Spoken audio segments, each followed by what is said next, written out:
Tuberculosis is still one of the world's deadliest diseases. In 2011, nearly 9 million people around the world became sick with TB. There were around 1.5 million TB-related deaths worldwide, a shocking more than 4,000 people daily.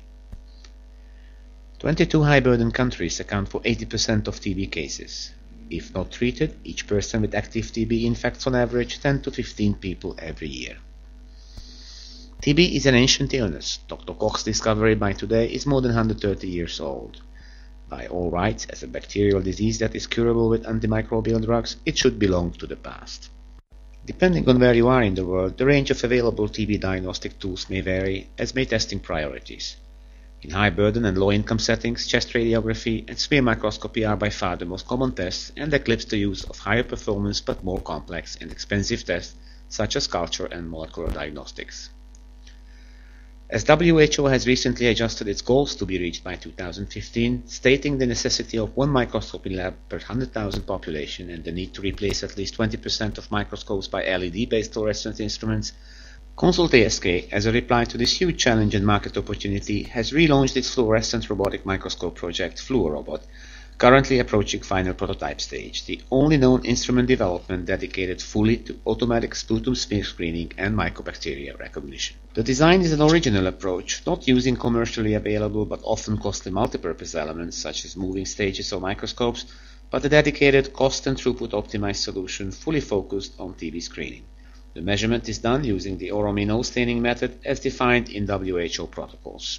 The optical path, optimized for minimal optical loss and low cost, is using one signal magnification and minimizing the need for Z-axis movement. The excitation is the Royal Navy Blue LED, enabling a much cheaper and more robust, longer life cycle solution than the previously used gas lamps. The camera used is optimized for the magnification of the path, keeping in mind the future cost and throughput implications. The robotic movement enables the processing of full racks of slides, currently holding 22 stain slides each, which results in huge walkaway time window for the technician. The robot is handling the slide vertically, as opposed to the usual horizontal placement of a traditional microscope. By doing so, it eliminates the effects of dust accumulating and distorting the horizontal position of the slide, minimizing the Z-axis focusing need. Before a batch is started, the user can preset a number of parameters. For example, within the available area of the cover slip, the user can choose from several preset path algorithms or define a new strategy to follow. The smear slide covered by a cover slip is moved by the robotics into the position of image capturing, where its focus plane is stabilized.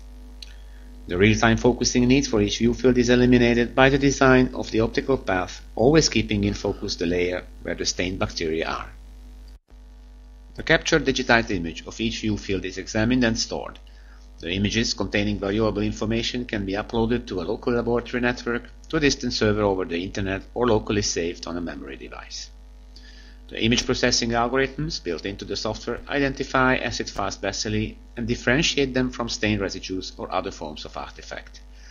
The software suggests a semi-quantitative diagnosis following the WHO classification recommendation, but stores all the images where bacteria is identified and offers them for visual confirmation on the screen should the evaluator feel that necessary.